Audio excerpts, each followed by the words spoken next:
నమస్కారం. ఐటీవీ వార్తలకు స్వాగతం. ముందుగా వార్తల్లోని ముఖ్యాంశాలు. కొత్త చైర్మన్ కౌన్సిలర్లకు కేటీఆర్ సన్మానం. ప్రజాప్రతినిధులను అభినందించిన ప్రెసిడెంట్. ప్రజల కోసం పనిచేయాలని సూచన. పార్టీ శ్రేణుల్లో ఉత్సాహం.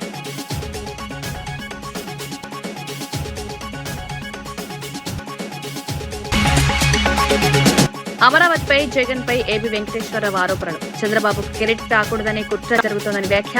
3 రాజధానుల పేరుతో అభివృద్ధి అడ్డుకుంటున్నారు. అమరావతి భవిష్యత్తుపై అనిశ్చితి.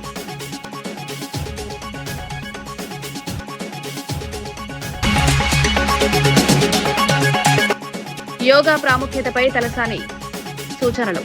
ఆరోగ్యం కోసం యోగా జీవితంలో భాగం కావాలని సూచన. మొబైల్ అలవాటు తగ్గించి సంప్రదాయాలు పాటించాలని పిలుపు. యోగా కేంద్రాలకు సహాయం అందిస్తామని హామీ.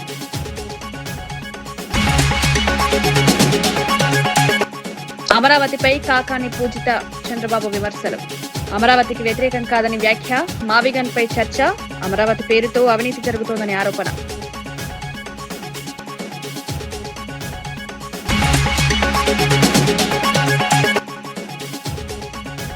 బండి సంజయ్ వ్యాఖ్యలపై బీజేపీ నేతల తీవ్ర స్పందన. అనుచిత వ్యాఖ్యలను వెంటనే వెనక్కి తీసుకోవాలని డిమాండ్. బీజేపీ దేశానికి చేస్తున్న సేవ అని వ్యాఖ్య. పరస్పర గౌరవం పాటించాలని సూచన.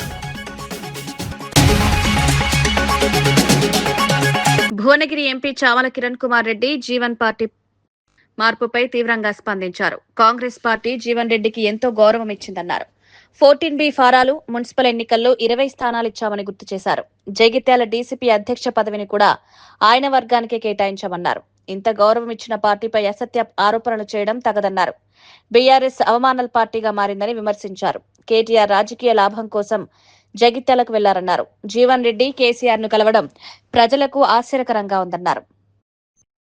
మీ యొక్క బీఆర్ఎస్ పార్టీ అవమానానికి గురైతే మీరు చేసిన అవమానాలు ఒకవేళ చిత్రగుప్తుని చిట్టా తీస్తే మరి మా జీవన్ రెడ్డి గారు ఏమనుకోని మీ దాంట్లోకి వచ్చిండో మరి ఆ అవమానాల లిస్టు చూసుకోలేదో ఏమో.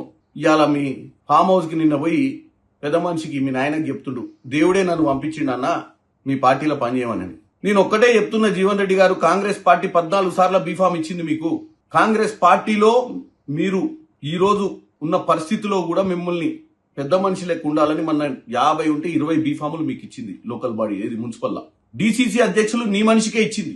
వాళ్ళ పార్టీలో ఏం జరిగిందో తెలుసా? నేను లిస్టు చెప్పక ముందు 2-3 ఎగ్జాంపుల్స్ నీ విషయంలో చెప్తా. జీవన్ రెడ్డి గారు గతంలో వాళ్ళ పార్టీలో ఉన్నటువంటి తుమ్మల నాగేశ్వరరావు గారిని కాదని అక్కడ కాంగ్రెస్ లో గెలిచినటువంటి ఉపేందర్ రెడ్డిని తీసుకుంటే సభ్యత్వ నమోదు పత్రాలు కూడా ఇలే. దారుణంగా అవమానించారు. జూపల్లి కృష్ణారావు గారిని కొల్లాపూర్ లా హర్షవర్ధన్ రెడ్డిని తీసుకుని ఆయన పరిస్థితి అదే. ఆయన అసలు పార్టీలో ఏడితే చూసిర్రు. ఆయన అవమానం అంటే అది. నీకు దర్జాగా చూసుకుంది కాంగ్రెస్ పార్టీ. వాళ్ళ హయాంలో పార్టీ పెట్టక ముందు నుంచి, అంటే కేటీఆర్ గారు మధ్యలో 2009లో వచ్చి పార్టీ పెట్టక ముందు నుంచి గాదే ఇన్నయ్య పరిస్థితి ఏమైందో తెలుసుకోండి. నరేంద్ర పరిస్థితి ఏమైందో తెలుసుకోండి. పార్టీ పెట్టి 2014లో ముఖ్యమంత్రి డిప్యూటీ సీఎం రాజయ్యను ఇమీడియట్ గా పార్టీలోకి వెళ్ళి తీసి అవమానించారు. తర్వాత వాళ్ళ కొంత కుటుంబంలో 2వ సారి అధికారంలోకి వచ్చినప్పుడు హరీష్ రావుని అవమానించారు మంత్రి పదవి ఇవ్వకుండా. కవిత లిక్కర్ స్కామ్ గురించి ప్రజలు మాట్లాడకముందే ఇంట్లో మాట్లాడారు లిక్కర్ రాని అని అవమానించి రామను. ఇక అట్లా చెప్పుకుంటూ పోతే 3వ స్థానంలో ఉన్నటువంటి ఈటల రాజేందర్ బీసీ బిడ్డ పరిస్థితి ఏమైంది?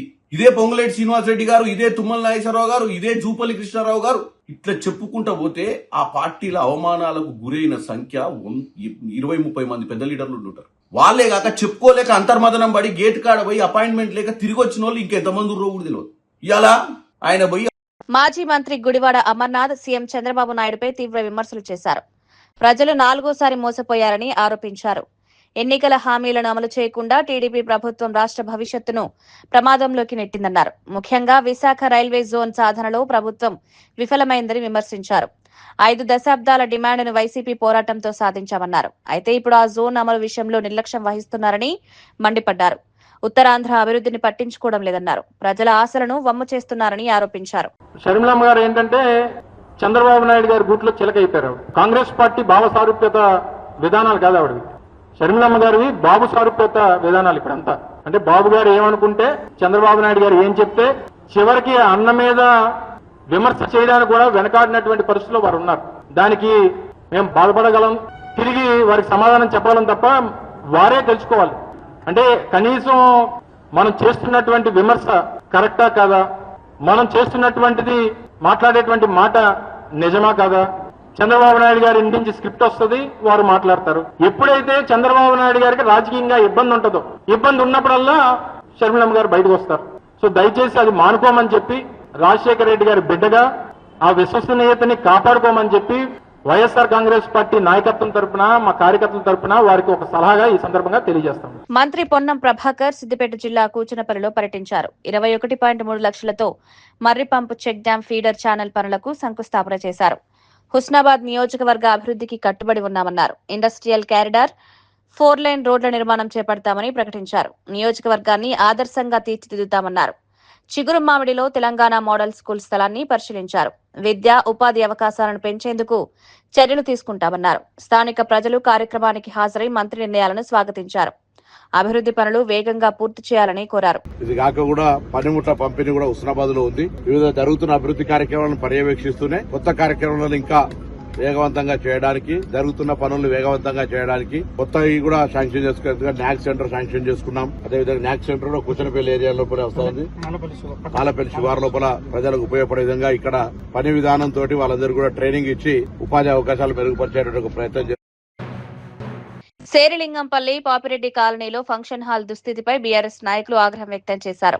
మారబోయిన రవికుమార్ యాదవ్ పరిశీలనలో భవనం అస్తవ్యస్తంగా ఉందన్నారు.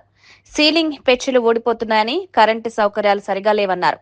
డైరెక్ట్ కనెక్షన్ వలన ప్రమాదం జరిగే అవకాశం ఉందని హెచ్చరించారు. బాత్రూంలలో కనీస సదుపాయాలు లేవని ఆరోపించారు.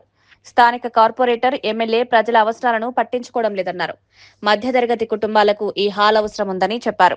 ఈ యొక్క పాపిరెడ్డి కాలనీ, ఆరం టౌన్షిప్ మరియు ఆర్జీకే, సురభి కాలనీ మొత్తం ఇక్కడ ఉన్నటువంటి కాలనీలందరికీ కూడా ప్రజలందరికీ నా నమస్కారం తెలియజేస్తూ ఉన్నాను. ముఖ్యంగా మా బీఆర్ఎస్ నాయకులకు ప్రత్యేక ధన్యవాదాలు, నమస్కారం తెలియజేస్తూ ఉన్నా.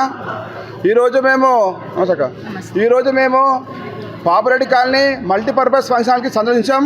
పలుమార్లు సందర్శించడం జరిగింది. ఇంతకుముందు కూడా చేసినా కూడా మేము ఇంతకుముందు వచ్చినప్పుడు కూడా చెప్పాం, ఈ ఫంక్షన్ హాల్కి మాకు కావాల్సిన వసతులు ఏంటంటే, మాకు కావాల్సింది కరెంటు, మాకు కావాల్సింది ఫ్యాన్లు, కావాల్సింది మొత్తం ఉంచిపోతూ ఉన్నది. నేను కిచెన్ బాగలేదు, బాత్రూమ్లు బాగలేవు, సరి చేయాలి. ఎందుకంటే పెళ్ళిళ్ళు వస్తాయి, ఒక నెల రోజుల్లో పెళ్ళిళ్ళు వస్తాయి. మేము గత నెల క్రితం కూడా వచ్చిపోవడం జరిగింది. మాకు పెళ్ళిళ్ళు వస్తాయని చెప్పడం జరిగింది. పెళ్ళిళ్ళు రానే వచ్చినాయి. ఈరోజు పెళ్ళి అవుతుంది. ఒక డ్రెస్సింగ్ రూములు కానీ అమ్మాయి అబ్బాయి రెడీ అవ్వడానికి కూడా అక్కడ ఆస్కారం లేదు. కిటికీలు మొత్తం పగిలిపోయి ఉన్నాయి, బాత్రూమ్లు మొత్తం పగిలిపోయి ఉన్నాయి. అక్కడ అసలు వాష్రూమ్లో పోయే పరిస్థితి లేదు, మొత్తం దుర్వాసన. ఈరోజు పాలసీ చూస్తుంటే మాకు పెళ్లి పెద్దలు ఒక పెద్ద ఆయన కలిశాడు. అసలు మాకు ఇక్కడ ఏమి వసతులు లేవన్నా, 23,000 మేము అక్షరాల్లో కట్టాము జిహెచ్ఎంస్కి డీడీ. అసలు మాకు ఇక్కడ ఏమి కూడా మాకు వసతులు లేవు, ఫ్యాన్లు ఊసిపోతూ ఉన్నాయి, ఆ పాలసీలు మొత్తం మా పైన పడతా ఉన్నాయి, మేమే ఎత్తి మొత్తము క్లీన్ చేసుకోవడం జరిగిందని చెప్పారు. అదేవిధంగా ఫ్యాన్లు చూస్తూ ఉంటే లేవు. ఇప్పుడేమో మనం చూస్తూ ఉంటే మనకి ఇప్పుడు ఎండాకాలం, మన సమ్మర్ కాబట్టి చాలా ఇక్కడ ఉబ్బరిస్తుందన్నా. మాకు అసలు ఏం లేదు, కరెంట్ లేదన్నా, ఒక్క స్విచ్ బోర్డు కూడా లేదు, ఒక్క స్విచ్ బోర్డు కూడా లేదు. మొత్తం మీరు చూడండి అన్న, ఒక్కటన్నా ఒక స్విచ్ బోర్డు లేదు. వాళ్ళు కరెంట్ కూడా డైరెక్ట్ మెయిన్ నుంచి తీసుకురు. అంటే ఈ పరిస్థితి, ఈ యొక్క దుర్మార్గమైన పరిస్థితి మాకెందుకు రావాలి? మీరే చెప్పండి కాంగ్రెస్ నాయకులారా. మీకు ఓట్లేసి గెలిపించినందుకు మాకు మాకు ఇది ఒక పరిస్థితి, ఈ ఘోర పరిస్థితి మాకు అవసరమా? ఈ ప్రజలు మధ్యతరగతి ప్రజలు ఈరోజు ఈ యొక్క బాధ అనుభవించాల్సిన అవసరం ఏముంది? మా కేసీఆర్ గారు ఇంత బ్రహ్మాండంగా ఈ యొక్క కన్వెన్షన్ రీతిలో కడితే ఈరోజు మీరు ఈ ఫంక్షన్ హాల్ని ఎందుకు ఇంత నిర్లక్ష్యం చేసి ఇలా మొత్తం ఖరాబ్ చేస్తూ ఉన్నారు? మాకు ఒకటే డిమాండ్, మాకు కావాల్సింది తక్షణమే కరెంట్ కావాలి, స్విచ్ బోర్డులు అయిపోవాలి, ఈ ఫ్యాన్లు మొత్తం వంకర అయిపోయినాయి, పాలసీలు పగిలిపోయినాయి, మాకు పాలసీలు సరి చేయాలి. అదేవిధంగా మాకు వాటర్ ఫెసిలిటీస్ వాటర్ కావాలి. ముఖ్యంగా మాకు ఏంటంటే అమ్మాయి అబ్బాయి రెడీ అవ్వడానికి కావాల్సినటువంటి 2 గదులు నీట్గా చేయాలి. అందులో ఉన్నటువంటి తెలంగాణ తోటి మెహతార్ కమ్యూనిటీ సంఘం 12వ వార్షికోత్సవం బొల్లారం కొత్త బస్తీ కమ్యూనిటీ హాల్లో నిర్వహించారు. ఈ కార్యక్రమానికి కంటోన్మెంట్ ఎమ్మెల్యే గణేష్ ముఖ్య అతిథిగా హాజరయ్యారు. డాక్టర్ బాబాసాహెబ్ అంబేద్కర్ చిత్రపటానికి పూలమాలలు వేసి నివాళులర్పించారు. అనంతరం సభలో మాట్లాడుతూ అంబేద్కర్ స్ఫూర్తితో దళితుల హక్కుల కోసం పోరాడుతున్న సంఘ సభ్యులను అభినందించారు. సమాజంలో సమానత్వం కోసం అందరూ కలిసి పనిచేయాలని సూచించారు.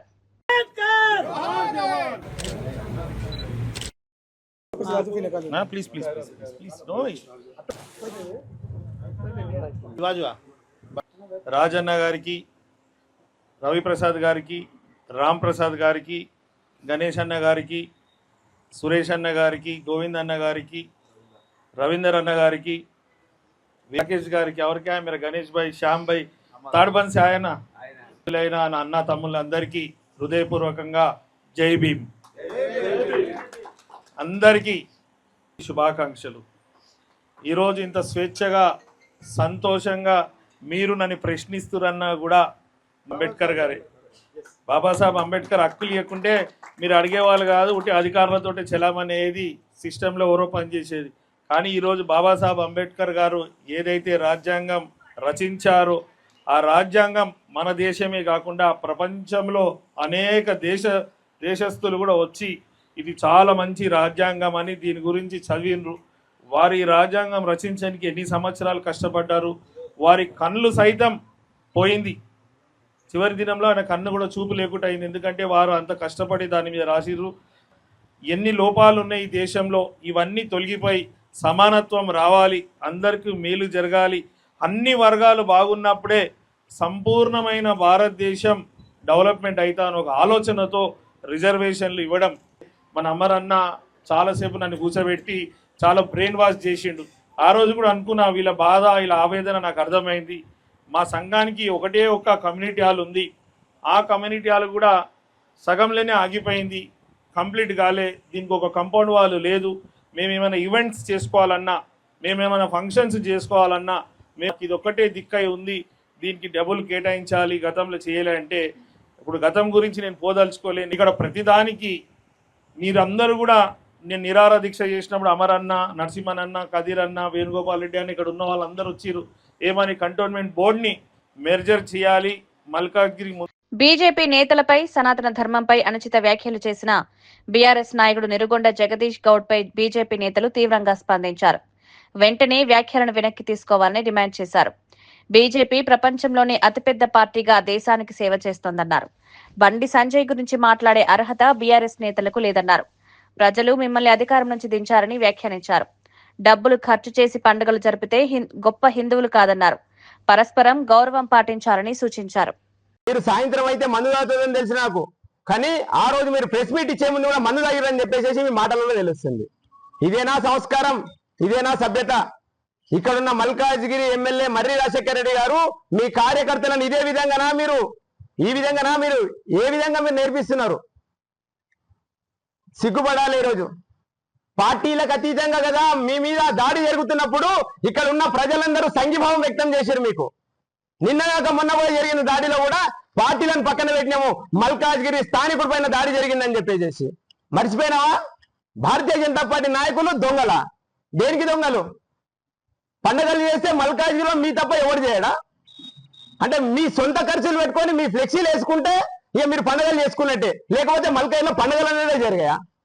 సనాతన ధర్మం జోలిక, సనాతన ధర్మం అడ్డు పెట్టుకొని భారతీయ జనతా పార్టీ 500 సంవత్సరాలు ఏం బీకిరయ్యా వల్ల గతంలో ఉన్న ప్రభుత్వాలు? రామ మందిర నిర్మాణం మీద భారతీయ జనతా పార్టీ, ఇదే నరేంద్ర మోడీ గారి నాయకత్వంలో వేసింది. భారతీయ జనతా పార్టీ చెప్పిందే చేస్తుంది, చేసిందే చెప్తుంది. అది భారతీయ జనతా పార్టీ కనుక అది దాని యొక్క సిద్ధాంతం, కమిట్మెంట్. సిగ్గుపడాలి. ఇన్ని రోజులు ఎప్పుడు కలిసినా అన్నాన్ని పిలుచుకునే మర్యాదను కోల్పోయినావా ఈరోజు నువ్వు? ఓ కార్యకర్తగా ఆవేదనతో మాట్లాడుతున్నా. ఇదే మల్కాజ్గిరిలో బీఆర్ఎస్ నాయకులు కొత్త కాదు, ఇదే మల్కాజ్గిరి ప్రాంతంలో బీజేపీ నాయకులకు కొత్త కాదు. వాళ్లకు మాకు అందరికి కూడా పరిచయాలు ఉన్నాయి. మొదటి నుంచి కూడా మల్కాజ్గిరిలో మంచి వాతావరణం ఉంది. ఎలక్షన్ల మూమెంట్లో మనం రాజకీయాలు చేస్తాం, ఎలక్షన్ల కోసం కొట్లాడతాం. తర్వాత అన్న తమ్ముడు అనే ఒక రిలేషన్ మన దగ్గర ఉంది. మరి అన్ని మర్చిపోయినావా అన్న? ఒక్కటేసారి ఎలక్షన్లు రానున్న కాలంలో ఎలక్షన్లు ఉన్నాయని చెప్పి మరి మీ పార్టీ అధిష్టానం మీకేమైనా చిన్న చూపు చూస్తుందా? మీ ఎమ్మెల్యే గారికి మీకేమైనా భేదాభిప్రాయాలు వచ్చినాయా? మరి ఎందుకని ఇట్లా మాట్లాడడం మాకు అర్థం కాదు. కానీ నిజంగా చెప్తున్న జగదీష్ అన్న గారు, భారతీయ జనతా పార్టీ నాయకులని అరే దొంగల్లారా అని అన్నప్పుడు మీకు ఏ రకంగా రేపు పొద్దుగాల మీకు మర్యాద ఇవ్వాలన్నా మేము? అంటే భారతీయ జనతా పార్టీ కండవ కప్పుకొని మేము దొంగలం అయితే మేము గమనుకోవాలి మీరు ఆ మాట అంటే? నిజంగా భారతీయ జనతా పార్టీ దొంగలైతే, అంత శుద్ధపూసలు బీఆర్ఎస్ నాయకులు అయితే మరి ఎందుకన్నా ప్రజలు మిమ్మల్ని దూరం పెట్టారు? 10 సంవత్సరాలు మీరే కదా అధికారంలో ఉన్నది, మరి ఎందుకు మీ ప్రజల్లో దూరం పెట్టారు? ఏదన్నా వర్షాకాలంలో పోయినసారి ఏదో అమౌంట్ 10,000 నిజంగా ఆ 10,000ల్లో సగం నొక్కి సగం ఇచ్చింది మీరే కదన్నా. ప్రజల చేత చీగొట్టించుకుంది మీరే కదన్నా. పోయినసారి ఎలక్షన్లో ఓడిపోయింది మీరే కదన్నా. ప్రజలతోని మీరు చీగొట్టుకొని దూరం పోయినాక ఇవాళ వచ్చి నీతులు మాట్లాడి ఏదో రాజకీయ పార్టీ అయిన భారతీయ జనతా పార్టీని మీరు ఏదో దుమ్మెత్తి పూసినంత మాత్రాన భారతీయ జనతా పార్టీకి ఒరిగేది ఏం లేదు. ప్రపంచంలో అతిపెద్ద రాజకీయ పార్టీ భారతీయ జనతా పార్టీ. భారతదేశంలో అత్యధిక యువత మెంబర్షిప్ కలిగిన పార్టీ భారతీయ జనతా పార్టీ. భారతదేశంలో 21 రాష్ట్రాల్లో అధికారంలో ఉన్న పార్టీ రాజకీయ పార్టీ భారతీయ జనతా పార్టీ. మీరు ఏడున్నారన్నా? ఉన్న ఒక్క తెలంగాణలో లింగులింగం అనుకుంటా ఒక్క తెలంగాణలో ఉంటే కూడా ఊసిపోయిందన్న.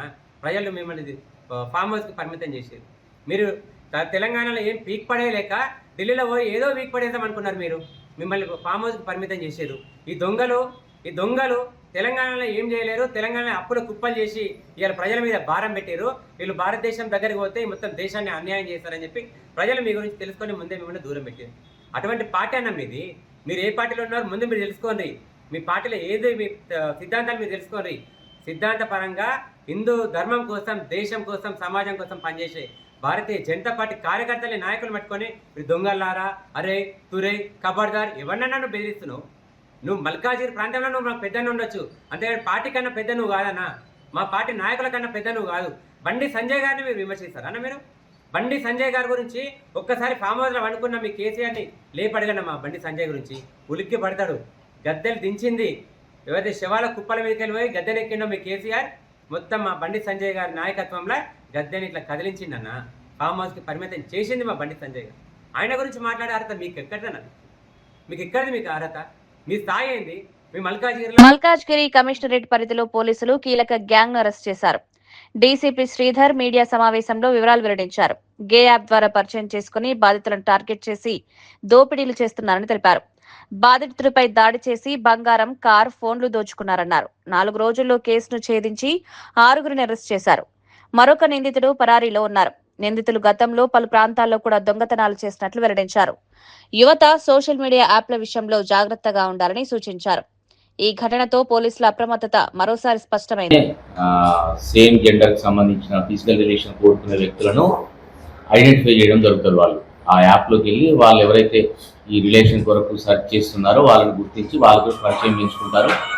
పరిచయం పెంచుకున్న అనంతరము ఫిజికల్ రిలేషన్ కల్పిస్తామనేటటువంటి అష్యూరెన్స్ తోటి వాళ్ళను పిలిపించుకోవడం జరుగుతుంది. దీనిలో భాగంగా వాళ్ళు ఎవరైతే నిందితుల్లో ఉన్న గ్రూప్లో మొదటగా ఒక వ్యక్తి మాత్రం ఎవరైతే ఆ యాప్లో వీళ్ళని సంప్రదించాడో అతని దగ్గరికి వెళ్ళి మాట్లాడడం జరుగుతుంది. అతను ఎక్కడైనా వాళ్ళు ఉన్న టౌన్ సిటీని బట్టి నిర్మానుష్య ప్రాంతానికి తీసుకెళ్తారు. తీసుకెళ్ళిన అనంతరం అక్కడ ఇతనితో ఫిజికల్ రిలేషన్ గురించి అన్నట్టుగా ఎవరైతే విక్టిమ్ ఉంటారో వాళ్ళ దుస్తులు కూడా తీసేసి వీడియో తీసుకోవడం జరుగుతుంది. ఆ రిలేషన్ ఏర్పరచుకున్నట్టు భ్రమింపజేసి తర్వాత మిగతా వ్యక్తులు ఎవరైతే ఉంటారో నిందితులు వాళ్ళందరూ కూడా అక్కడికి చేరుకొని ఆ నిందితుల మీద అవసరమైన క్రమంలో దాడి చేస్తారు. అదర్వైజ్ బెదిరించేసి అతని దగ్గర ఉన్న డబ్బులు కానీ గోల్డ్ కానీ ఏదైతే ఉంటుందో దాన్ని దోపిడీ చేసుకొని వెళ్ళడం జరుగుతుంది. సింహాచలం శ్రీ వరాహ లక్ష్మీ నరసింహస్వామి దేవస్థానంలో కొత్తగా నిర్మించిన కళ్యాణ మండపాలను ప్రారంభించారు. మంత్రి డోలా వీరాంజనేయ స్వామి, దేవాదాయ శాఖ మంత్రి ఆనం రామనారాయణ రెడ్డి పాల్గొన్నారు.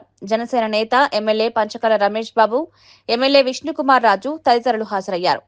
6.5 కోట్ల వ్యయంతో 4 కళ్యాణ మండపాలను నిర్మించారు. ప్రజల అవసరాలకు అనుగుణంగా ఈ నిర్మాణాలు చేపట్టినట్లు తెలిపారు. ఈ కార్యక్రమంలో పలువురు ప్రజాప్రతినిధులు పాల్గొన్నారు. దేవస్థాన అభివృద్ధికి ప్రభుత్వం కట్టుబడి ఉందన్నారు. భక్తులకు మెరుగైన సౌకర్యాలు అందించడమే లక్ష్యమన్నారు.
బీఆర్ఎస్ వర్కింగ్ ప్రెసిడెంట్ కేటీఆర్ కొత్తగా ఎన్నికైన ప్రజాప్రతినిధులను సన్మానించారు. మంచిర్యాల జిల్లా క్యాతన్పల్లి మున్సిపాలిటీ చైర్మన్ సంధ్యారాణి కౌన్సిలర్లను అభినందించారు. ఆసిఫాబాద్ మున్సిపల్ చైర్పర్సన్ లక్ష్మి ఇతర ప్రజాప్రతినిధులను కూడా సత్కరించారు. ఎన్నో ఇబ్బందులు ఎదురైనా గెలిచిన వారికి ప్రత్యేకంగా ప్రశంసించారు. ప్రజల కోసం పనిచేయాలని సూచించారు. పార్టీ శ్రేణులకు విందు ఏర్పాటు చేసి ఉత్సాహాన్ని పెంచారు. ఈ కార్యక్రమంతో బీఆర్ఎస్ శ్రేణుల్లో కొత్త ఉత్సాహం కనిపించింది. స్థానిక రాజకీయాల్లో ఈ సన్మానం ప్రాధాన్యత సంతరించుకుంది. ప్రజలకు తెలియదా, రైతులకు తెలియదా, మా తమ్ముళ్ళకు తెలియదా, మహిళలకు తెలియదా, ఈ రాష్ట్రంలో వృద్ధులకు తెలియదా? 3 నెలలు కాదు కదా, నువ్వే చెప్తీవు కదా. ఆనాడు పిసిసి అధ్యక్షుడిగా నువ్వు, ఈరోజు ఉప ముఖ్యమంత్రిగా ఆనాడు సిఎల్పి లీడర్ గా ఉన్న బట్టి విక్రమార్క గారు, మీరిద్దరే కదా సంతకాలు పెట్టింది. మీరిద్దరే కదా గ్యారంటీ కార్డులు అని చెప్పి ఇంటింటికి వంచింది. మీరిద్దరే కదా జేమ్స్ బాండ్ లెక్క బాండ్ పేపర్ల మీద సంతకాలు పెట్టింది. పెట్టి ఏం చెప్పింది మీరు? 100 రోజుల్లో 6 గ్యారంటీలు అమలు చేస్తాం. అటు సూర్యుడు ఇటు ఓడిచినా, ఇటు సూర్యుడు అటు ఓడిచినా అమలు చేసి తీరుతాం అని చెప్పిండ్రా లేదా? 100 రోజుల్లోనే అన్ని చేస్తామని చెప్పారు. అదొక్కటే కాదు, నవంబర్లో తీసుకుంటే 2000, డిసెంబర్లో తీసుకుంటే 4000. నవంబర్లో తీసుకుంటే రైతు బంధు 10,000 వస్తుంది, డిసెంబర్లో తీసుకుంటే 15,000 వస్తుంది అని చెప్పి నమ్మబలికి మరి గద్దెనెక్కింది మీరు. 3 నెలల్లో పిల్లలు పుట్టారంటున్న ముఖ్యమంత్రి గారు 30 నెలలు అవుతుంది. మరి ఇప్పుడు పిల్లలు పుట్టకపోతే నీకేం పేరు పెట్టాలి, నేనేమని పిలవాలని చెప్పి నేను అడుగుతా ఉన్నా. 30 నెలలు అయింది కదా, 30 నెలలకు కూడా మరి 6 గ్యారెంటీలు అమలు కాకపోతే నిన్ను ఏమనాలి, ఏమనుకోవాలి? నేనేం అంటలేను, ఏమనుకోవాలని మిమ్మల్ని అడుగుతున్నాను. నేను అంటలేను రా భయ్, అంటే ఏదో బాధ.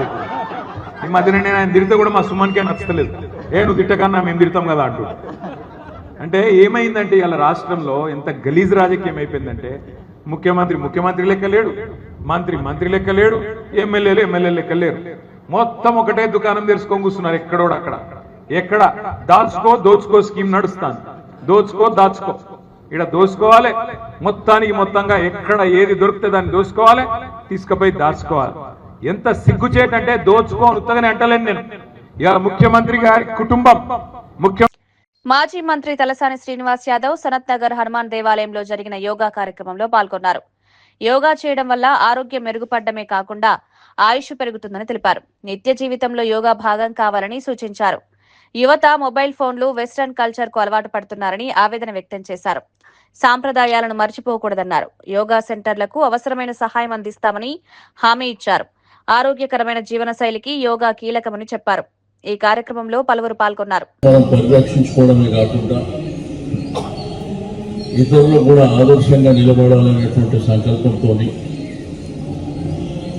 ఈరోజు ఈ యొక్క అద్భుతమైనటువంటి హనుమాన్ దేవాలయంలో ఈ కార్యక్రమాన్ని నిర్వహించుకోవడం శుభసూచితం అని చెప్పి నేను ఈ సందర్భంగా తెలియజేస్తా ఉన్నా. ఒకప్పుడు యోగాకు ఇంత ప్రాముఖ్యత లేదు. ఈరోజు కరోనా తర్వాత జరిగినటువంటి పరిణామాలను మనం ఒకసారి నెమరు వేసుకుంటే చాలా మంది ఆరోగ్య సమస్యలతో కావచ్చు, ఇమ్యూనిటీ లేక చనిపోయినటువంటి సందర్భాలు కావచ్చు. ఇది విశ్వవ్యాప్తం. అంటే కరోనా అనేది ఒక ప్రాంతానికి, ఒక బస్తీకి, ఒక ఏరియా పరిమితం కాదు. ప్రపంచమంతా వచ్చినటువంటి సందర్భంలో ఎవరైతే ఆరోగ్యవంతమైనటువంటి జీవితంలో ఉన్నారో, ఎవరైతే యోగాసనాలు చేసుకుని నిత్యం తన ఆరోగ్యాన్ని కాపాడుతుందో వాళ్ళ వరకు కరోనాలో చాలా వరకు సేఫ్ అయినటువంటి సందర్భం అని చెప్పి నేను ఈ సందర్భంగా తెలియజేస్తా ఉన్నా. అయితే ఈరోజు చాలా ప్రాంతాలలో యోగా సెంటర్స్ కూడా వచ్చాయి. టీవీలలో కూడా ఉదయం లేవగానే ఈ యోగా కార్యక్రమాలని చాలా మనం చూస్తూ ఉంటాం. దాంతోపాటు మన ప్రాంతంలో ఇక్కడ సనత్ నగర్లో కానివ్వండి, మరి అదేవిధంగా KLNM పార్క్ కానివ్వండి, బీకేగూడ పార్క్ కానివ్వండి, అక్కడ కూడా మనం అద్భుతమైనటువంటి యోగా సెంటర్స్ని మనం ఏర్పాటు చేయడం జరిగింది. ఎందుకంటే నిత్యం కొంతమంది వాకింగ్ చేయాలి, బట్ చాలా వరకు యోగాలో భాగస్వామ్యం వాళ్ళ సంఖ్యనే.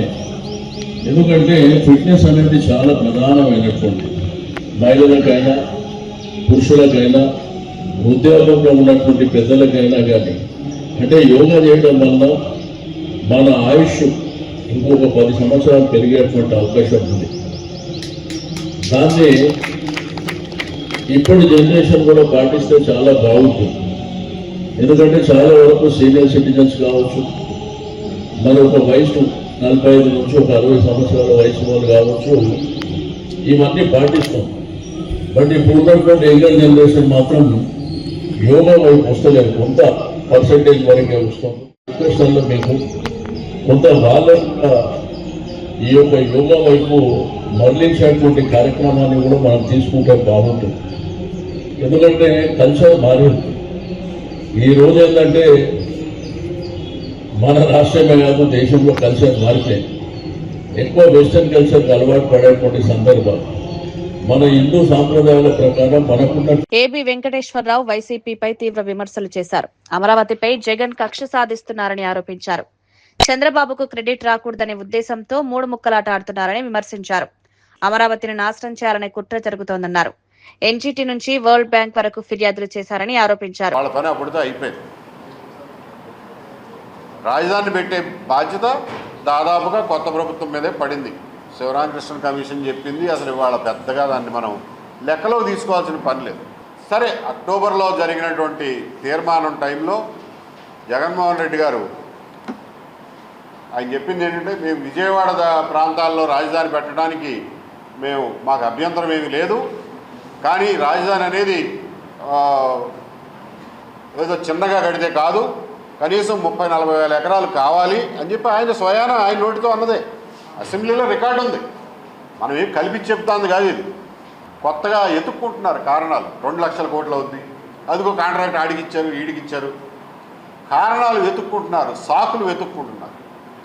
ప్రజలు తెలుసుకోవాల్సిన విషయం ఇది. జగన్మోహన్ రెడ్డి గారికి తెలుసు ఆయన ఏం చేస్తున్నాడో, ఎందుకు చేస్తున్నాడో. వాళ్ళ పార్టీ కార్యకర్తలకు కూడా తెలుసు వాళ్ళు ఎందుకు చేస్తున్నారో, ఏం చేస్తున్నారు. కేవలం మనకి ప్రజలుగా మనం అనుకోగలిగింది ఏంటంటే, అరే అమరావతి నా పేరుని కాకుండా ఎవరో పేరు కొట్టేస్తున్నారే, ఎవరో కట్టించిన ఖ్యాతి కొట్టేస్తున్నారే, దీన్ని నేను ఎలా సహించగలను, దీన్ని నాకు మింగుడు పడతలేదు, నాకు నిద్ర పడతలేదు, కాబట్టి దీన్ని ఎట్టి పరిస్థితుల్లోనూ వ్యతిరేకించాల్సిందే, నాశనం చేయాల్సిందే, ఆపాల్సిందే అన్న ఉద్దేశం ఆయన మైండ్లో పడిపోయింది. 2014 నుంచి 19 వరకు అమరావతిలో రాజధాని రాకుండా చూడాలని చెయ్యని ప్రయత్నం అనేది లేదు.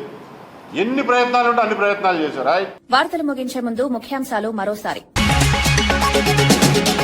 కొత్త చైర్మన్ కౌన్సిలర్లకు కేటీఆర్ సన్మానం. ప్రజాప్రతినిధులను అభినందించిన ప్రెసిడెంట్. ప్రజల కోసం పనిచేయాలని సూచన. పార్టీ శ్రేణుల్లో ఉత్సాహం.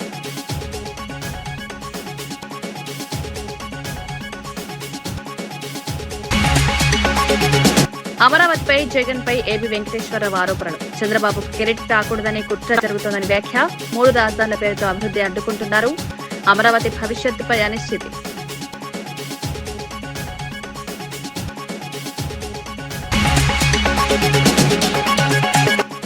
యోగా ప్రాముఖ్యతపై తలసాని సూచనలు. ఆరోగ్యం కోసం యోగా జీవితంలో భాగం కావాలని సూచన.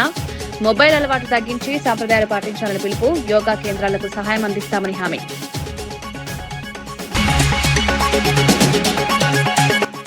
అమరావతిపై కాకాని పూజిత చంద్రబాబు విమర్శలు. అమరావతికి వ్యతిరేకం కాదని వ్యాఖ్య. మావిగన్ పై చర్చ. అమరావతి పేరుతో అవినీతి జరుగుతోందని ఆరోపణ.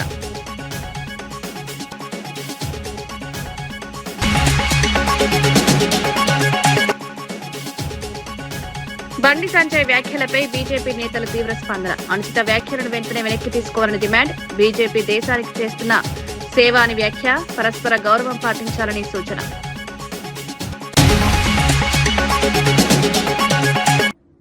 ఇవి ఈనాటి వార్తా విశేషాలు. మరో బులెటిన్లో మళ్ళీ కలుద్దాం. నమస్కారం.